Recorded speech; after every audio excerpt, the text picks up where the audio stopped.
Hello again. I hope you're all doing well. I'm here to answer a question that every student of architecture will ask at some point. What software should you learn? A software you need both as a student and when you are working at an architecture practice.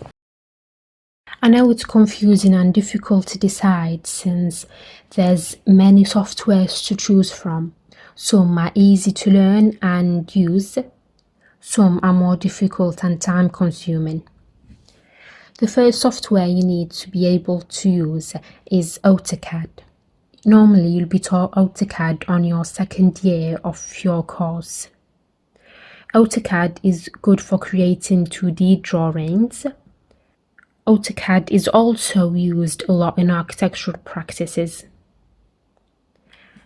The second software I recommend is Revit. Why? Because even though it's more difficult to learn, but it's essential for when you're looking for a job.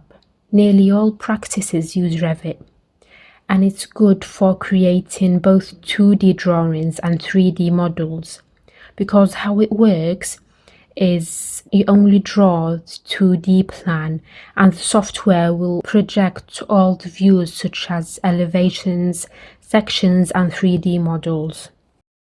I hope this clarifies any confusion you had regarding this matter, and good luck with learning your chosen software.